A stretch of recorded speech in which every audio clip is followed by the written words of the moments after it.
So you know it's not a crime to be fascinated by all things criminal. And if you do like delving into the underworld, why not join us for a special live show on March 27th at the Cork Opera House. We'll be talking about the making of a cartel and all the wild and crazy stories that happened along the way. So why not join us for this special live show? Tickets from corkpodcastfestival.ie.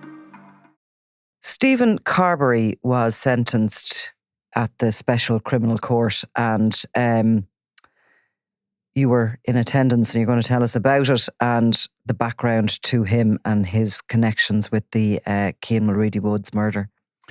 Yeah, so actually both Stephen Carberry and Glenn Bride were both sentenced this week. They both got 6 years at the Special Criminal Court, where they had already pleaded guilty to a charge of assisting an offender. And in this case, it was basically transporting the body parts of Mulready-Woods after he had been murdered, who the Gardaí are satisfied was killed by Robbie Lawlor, the notorious gangland killer at that point, who himself was assassinated literally 3 months after Mulready-Woods was killed on the 12th of January 2020. I think it was in April then of that year in Belfast that Robbie Lawlor was shot dead. But I mean, what we learned, I think, from these two cases, who are the fourth and fifth people to be convicted of a role in the murder, which was those who have been convicted have been, but it's the before, as in helping set up the killing, and then the aftermath, basically impeding the investigation and distributing the body parts. So what we've learned really is, I suppose, really how much in control Robbie Lawlor was of this situation. He certainly seemed to be dominating these people. We heard, phone records from both Bride and Carberry had been in direct contact with Lawlor, immediately aftermath. Now, there's no evidence that they had anything to do with the murder. They weren't necessarily even aware of the murder at the time, but were drafted in. But they must have become aware pretty quickly when they were, drafted in, and all of a sudden there's body parts that need to be. Yeah. I mean, and they would have known. I mean, they're going to be in that. I suppose in that group. Heard it on the news. I mean, that was such a huge story. Anyway, that's. It was a murder investigation the day after. I mean, the guards had their own information, like within a short space of time after Elizabeth Mulready had reported her son missing on the Monday. So it was already. So I mean, yesterday's hearing was basically the judge. Or the presiding judge, Karen O'Connor, giving, I suppose, the judgment, explaining what had happened in court, what they'd heard, and which was kind of a repeat of what we already heard at the initial sentence hearing, where Detective Sergeant Enda Sullivan gave all the details of Carberry's involvement and Bride's involvement and exactly what they did. Let's go back over that for anybody who didn't hear that at the time. So what happened was that Stephen Carberry was basically drafted in at the last minute that a Corolla van that had been bought specifically for the job of transporting Mulready-Woods' body parts, it wouldn't start. And his body is in that house in Drogheda. Yes, in 31 Rathmullen Park. Yeah, right. And so on the following day, on the Monday, so literally a couple of hours after, or even less, like an hour and a half or 2 hours after he's been reported missing, Stephen Carberry pulls up in this Volvo V40 at the back of the house at Rathmullen Park, spends 20 minutes in the house. Not expecting what he's going to find. Robbie Lawlor has done his work and is gone. Well, he's gone from the night before, and it was Glenn Bride who drove him back to Dublin, very soon after the murder. And again, that was part of the case against the prosecution case against Glenn Bride. He'd been in contact with Robbie Lawlor.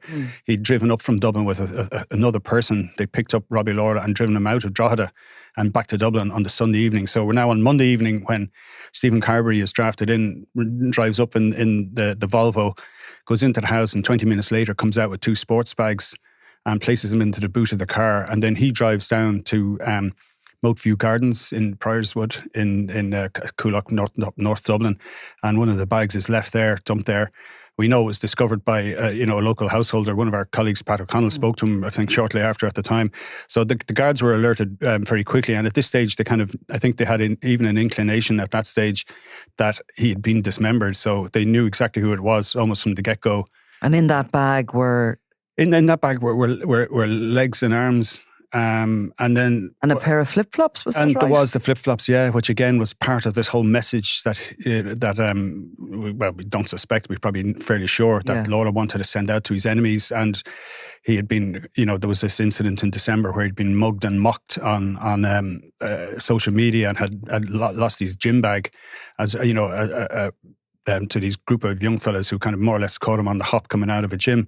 And this was his way of sending a message both to these young kind of gangsters or, young people involved in various gangs, but it was also a message to Mr. Big as well, who he would have blamed, for the killing of Richie Carberry, his brother-in-law, who was, of course, Stephen Carberry's brother. And then... Was he killed in the previous December, while Robbie Lawlor was still in prison, or was it the November? It was the previous November, right. Yeah. And it was the second attempt in his life, but it was the first one, they think, was the Price Maguire gang, but the second time around, I would believe it was the Mr. Big organisation that got to him. And Robbie Lawlor suspected that Keane Mulready-Woods had somehow played a part in this, that he was possibly a lookout or something. None of that was ever really established, but this is the theory, very much so. And... So, like after Carberry had left the first bag, we're not quite sure exactly what the plan was. We do hear that there was going to be an attempt to leave it at Cornelius Price's house in Gormanstown, Rockley House. It's a kind of a compound off the motorway there, where he was based. But that didn't happen. He parked the car in a residential street in Artane, and then the next day he came back with Glenn Bride to show him where the car was. So we're now on the kind of. We're now on sort of Wednesday, I think, at this stage. And so he shows them where the car is, and they go back to an apartment, his apartment in North Dublin. From there, they call a taxi, and Glenn Bride goes back into Artane, picks up the Volvo V40 and drives it to Trinity Terrace in Ballybock and sets it alight. It's after midnight now. And the fire service find this, put the flames out, alert the guards, and the head and feet of Keane Mulready-Woods are discovered in the boot of the car. So, and like at the background, the missing, like the story was big from the beginning, because I think the Gardaí had their own intelligence to know that Keane Mulready-Woods was dead by the time he'd been reported missing. So the story was big. There was a feud in Drogheda. But when those, the first dumping of some of the body parts, the legs in Coolock, that story exploded into a huge story that wasn't only just, being reported here in Ireland. It was an international story that this had happened. So there's an awful lot of heat on these guys at this point. They have dumped the legs and the flip-flops in the bag as the message from Robbie Lawlor. Of course, media can't name Robbie Lawlor at this stage. He is a suspect. He is very much still kind of coming back. While he obviously goes to Dublin initially, he's back seen around Drogheda. And there's this fear that this whole feud is going to absolutely, if it hasn't already, explode further. The Taoiseach Leo Varadkar goes up to Drogheda to meet with the then Chief Christy Mangan. And, there's one of these almost state visits to the town, which has been suffering from a lack of resources to fight these gangs.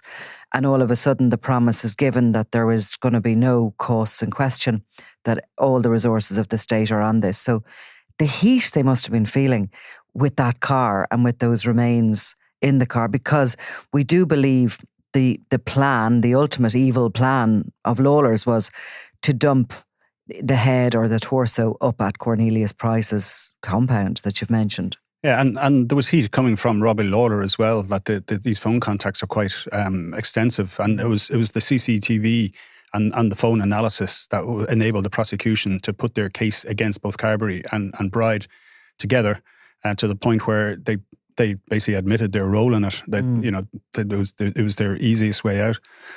When were they arrested? So they were both arrested in May, different times in May 2021. So okay. So it's the year after. And of course, Robbie Lawlor is dead at that point. Robbie Lawlor is dead, and the torso has been found as well at that stage. This skeletal torso that was found not too far from Rathmullen Park in a small ravine on open land. There was a kind of quite an intensive Garda search to find it. So it probably had information that it was in the area.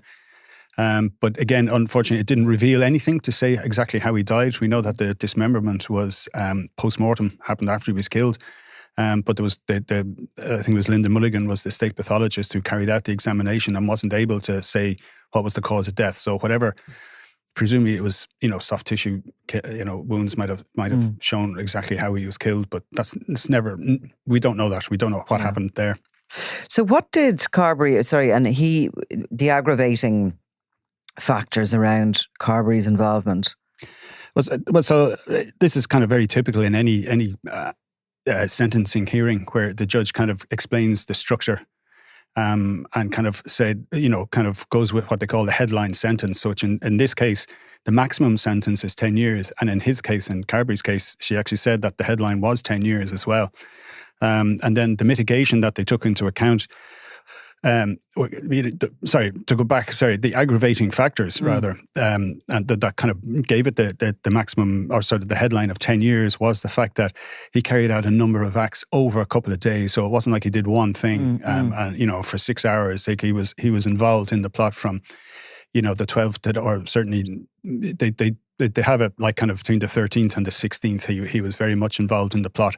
Yeah. To distribute or transport the arms. So he had plenty of time potentially to walk away, disappear. He was switching phones. He was with Robbie Lawlor at different points in that time period. According to the phone analysis, at least their phones were together. He gave some cooperation to the guards, but not everything. And the fact then that he did have a previous, and he was on bail as well, because he was actually on bail at the time for, he was found with 1.5 million worth of cannabis and ecstasy in 2013. It was for various reasons. It was the case never went ahead, and he actually since got a 6 year and 10 month sentence. So for that, and he only got that in 2023. So that was 10 years after. So these are all kind of considered aggravating factors.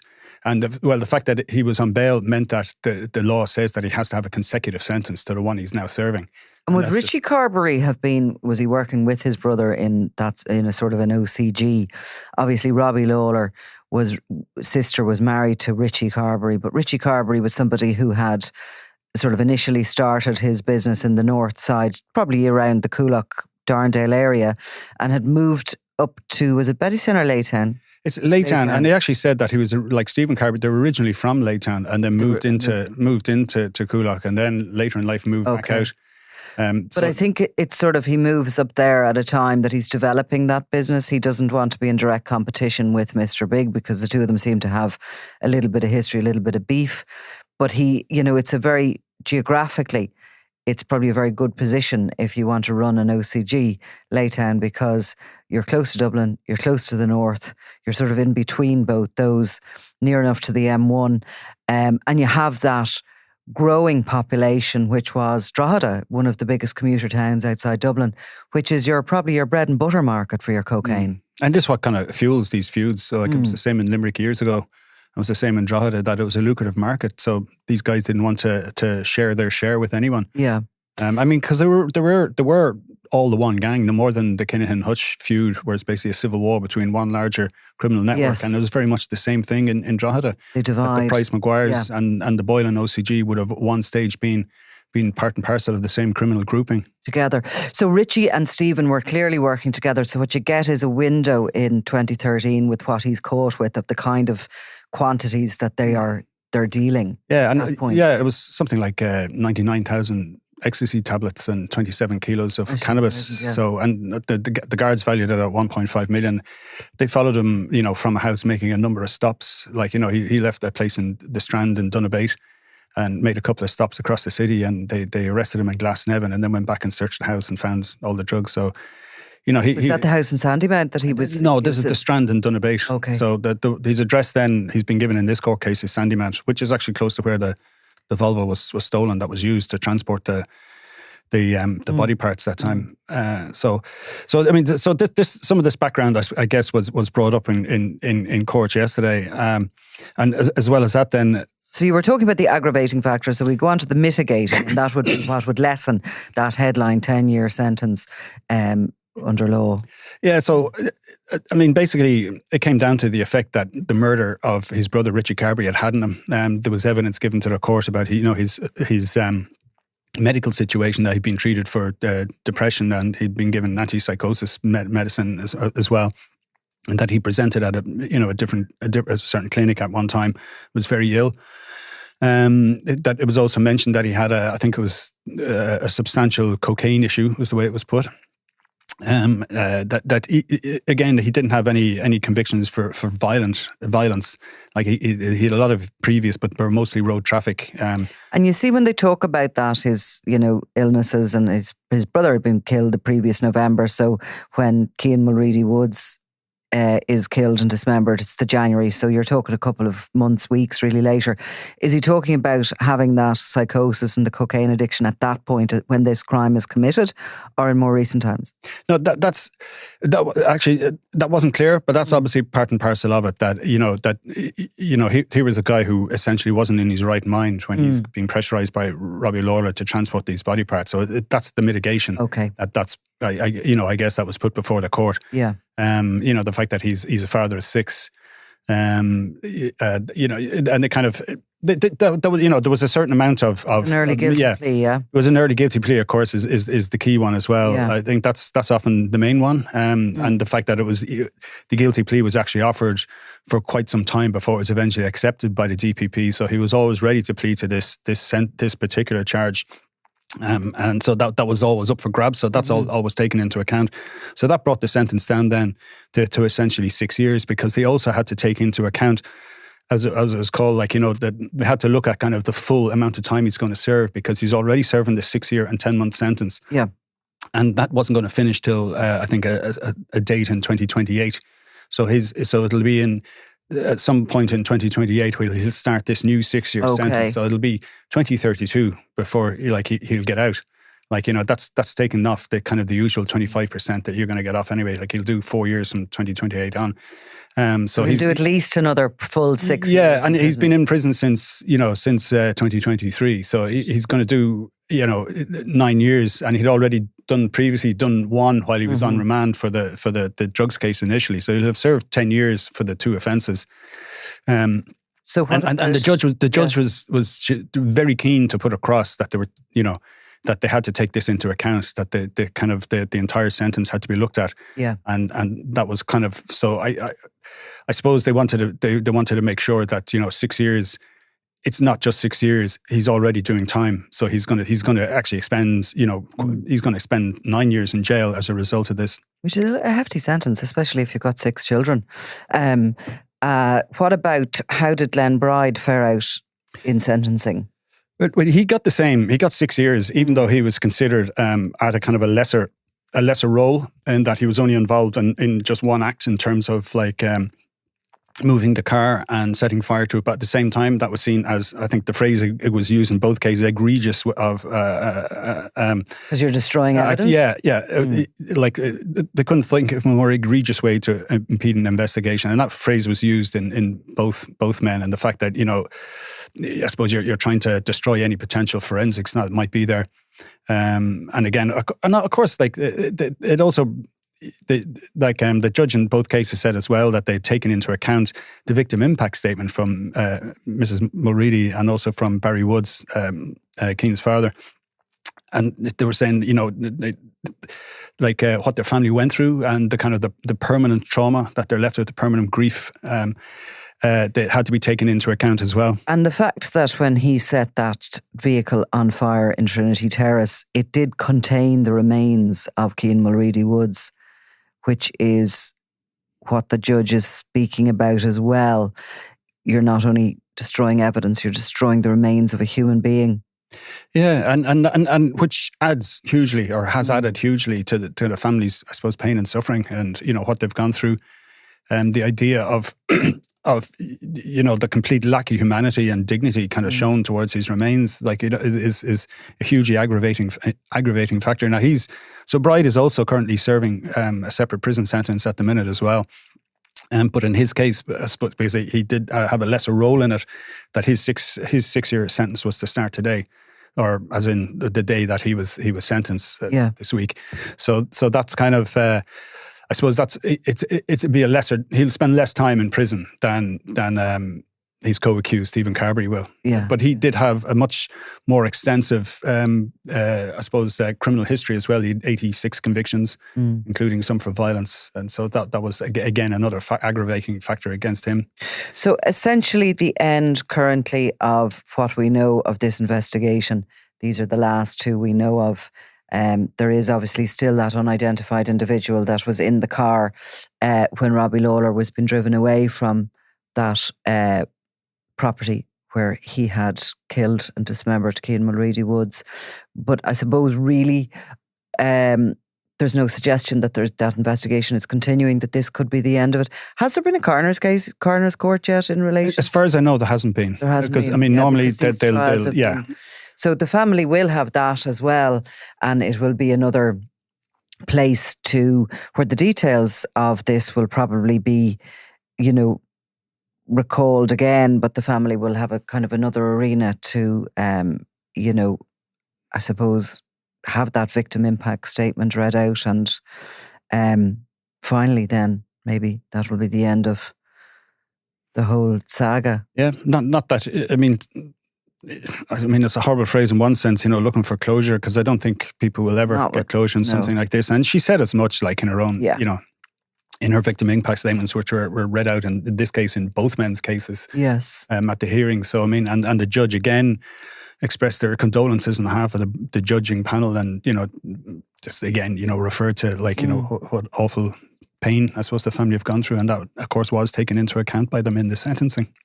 It's really a story like with so many lessons in it, and one of which how out of control people can get and how dehumanised they can become living within that world, that gangland world. The likes of Robbie Lawlor was just literally had become one of those very chaotic characters, fueled probably by his own mental health plus his drug use and other variables.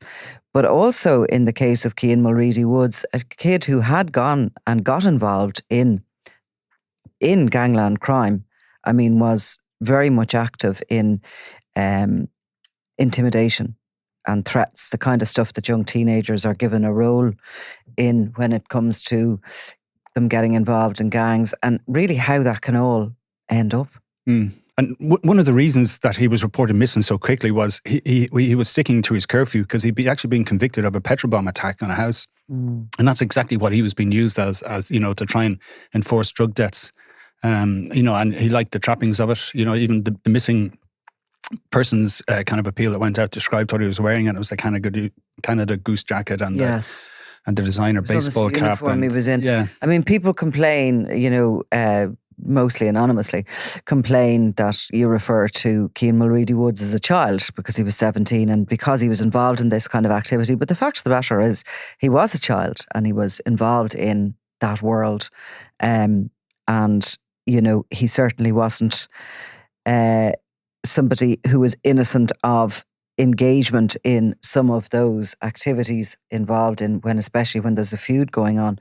But nonetheless, he was a young boy, and a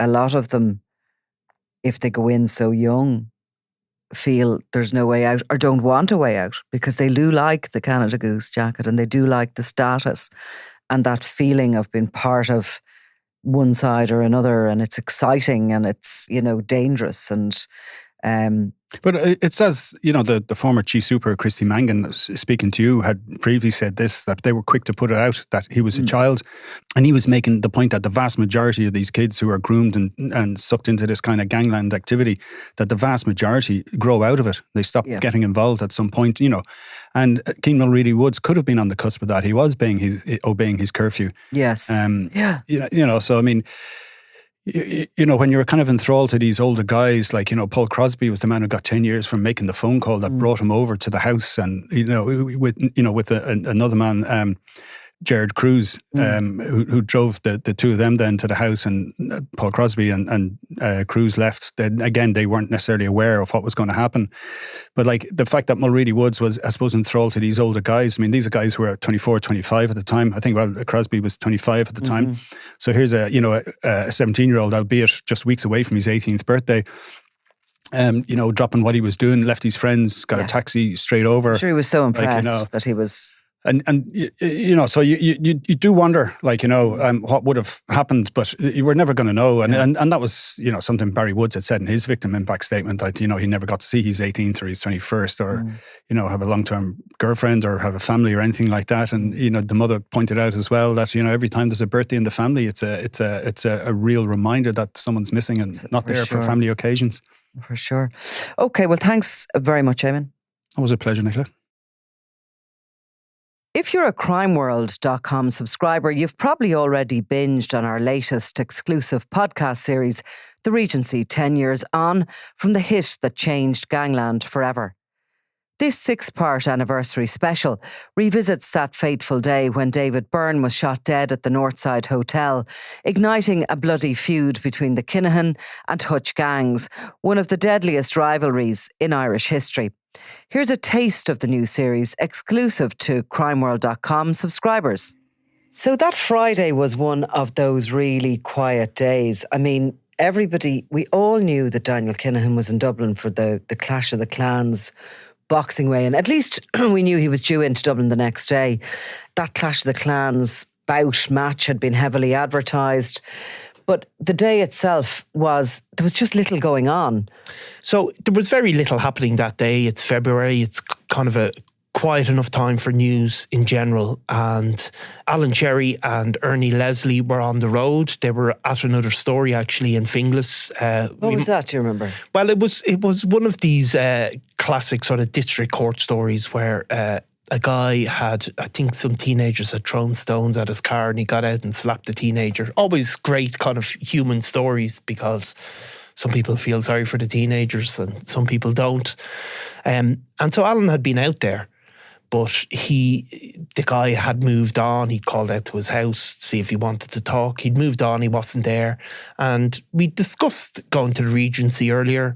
And I said, look, just go along and see what happens, you know, divert there. You know, we obviously weren't expecting anything. And obviously that point of Alan being there would be the subject of conspiracy, but we'll get into that at a later point. For sure. So it was a case really that day of, you know, one thing hadn't worked out, so go to the next. But also there was definitely a general sense of, if we could be there, just in case. Yes, and as you said, you know, to see who was standing beside the Kinahans and who wasn't from that bigger organised crime group. So Alan and Ernie went out. I got a call. I think you got a call almost simultaneously, but I got a call from Alan. I'd spoken to him earlier on the day saying, yeah, you know, see what happens. And he phoned me up and said, there's after being a shooting and I think we've got a picture. And I actually went, yeah, very funny. But of course, you know, he stopped me and said, no, I'm serious. We're after, there's some guys come out with a gun, there's shots fired and there's total and utter chaos. And, you know, our first thought is, you know, get yourself safe. I have to admit, my second thought was, I hope they did get good pictures. But, you know, you're still thinking they have to get safe.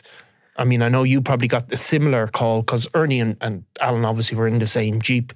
And of course, Ernie's the guy taking the photographs, yes. You know, so he's on the phone to me. So I actually had gone for a pizza for lunch and I had come back over to the office and the phone rings and it was Ernie.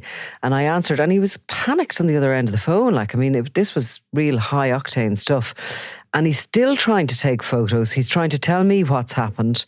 He's told me he thinks he's got a good one of one of the shooters as they were running from the scene.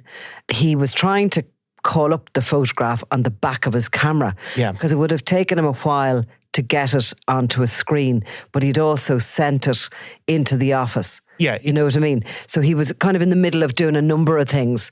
And as I was on the phone to him from memory, the photograph came into the office and we put it up on the big screen. And it was clear to see that this wasn't just one of the shooters as he suspected, but it was two. One of them was dressed as a woman. Which is, of course, it is. There was also this confusing story about guards coming in with weapons, and obviously we know now that they weren't ERU guys, they were guys dressed as them. But Alan was telling me this, there was talk of these guards, and then obviously there was, you know, the crowd fleeing from the scene. So it was all confusing. But as you said, Ernie had taken a picture of the back of his camera. People will know what the photographer's cameras look like, and they have a little digital screen. So you don't see it in great detail. But we knew this is a once-in-a-lifetime photograph has been gotten. Yeah, as soon as it came in. And of course, look, the newsrooms aren't as busy as they used to be. They used to be very busy, buzzy places with phones ringing everywhere. And it felt like a proper newsroom that day. I remember everybody's phone was going. People were hearing little bits about it. The news was starting to break about it. And of course, we were there sitting in the office with this photo. There's that sort of news sense in you that you want to run this. Yeah. And at the time, we weren't putting stuff up online. This would have been held for the paper on the Sunday, and this is a Friday afternoon. We had something really special here. But we also, I think, knew the guards were going to be desperate for that picture because they were two gunmen running from a scene of a crime. So it was a very compromised situation, and there was a bit of arguments going on, and there was voices were raised. Totally. I mean, because it is complex. I mean, normally the journalism likes to keep itself separate from the Gardaí investigations. So Garda investigations go on and journalism reports on them. But obviously then you're put in this compromising position because you have guys running out visibly with handguns in their hands. And, they're obviously then disappeared into the ether. And you have to have a discussion about what is your civic responsibility in terms of, do you help the guards? You don't want these armed gunmen to run down the street and kill another few people. So it was a complex one, and people were aware straight away that the guards are going to want these pictures and want to use it for their purposes. And we also have our purposes, which is to tell what happened and to report on the news. So there was a conflict straight away. From my memory, as the afternoon went on and I was talking to contacts and to other people who were involved in crime journalism, etc., it became apparent that there were no guards at the weigh-in. That in actual fact, the guards didn't seem to be there at all. They were called literally by the hotel and had arrived in response to what had already gone on. Of course, David Byrne had been shot dead in the reception of the hotel. We were getting photographs in later in the day, which showed a very shocked-looking Liam Byrne standing outside the hotel, his hands in his pockets, standing beside his cousin Liam Rowe, another significant cartel member. There was no sign of Daniel Kinahan. I was getting calls from people who were telling me that these professional killers had been flown into the country and had already been flown out. There was rumours, there was spin, and also there was the general, I suppose, conversations in regards to, oh my God, what is going to happen next? I mean, all anyone knew for sure was something was going to happen. David Byrne was a very, very senior lieutenant. He was also from criminal royalty from the Byrne family. His brother-in-law is Thomas Bomber Kavanagh.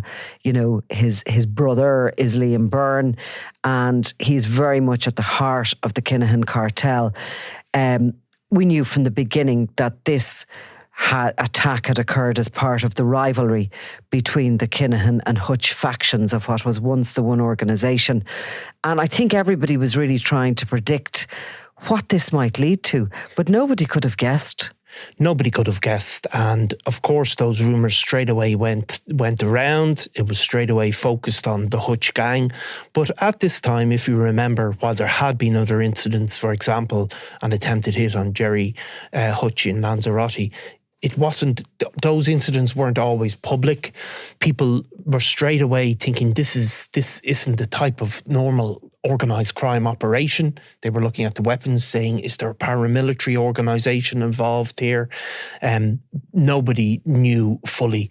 And of course, what people did fear straight away was, no matter what, people knew how big and how powerful the Kinahans had become, and the likelihood of them not striking back was inevitable. That blood was going to flow. That bit absolutely 100%. But at that very early stage, I recall contacts of mine suggesting that the Hutches were an army. Did they have the backing of the dissidents? Was this going to, were they going to be very heavily armed? Because of that, they had contacts in the north. It was like as if people were trying to size up how two Premiership teams were going to play against one another. That's what it felt like. You've been listening to an extract from The Regency, 10 years on from the hit that changed gangland forever. Visit crimeworld.com and subscribe to hear the full series now. And you'll also get exclusive access to our other podcast deep dives on the Dapper Don, Christy Kinahan, Thomas Bomber Kavanagh, and more.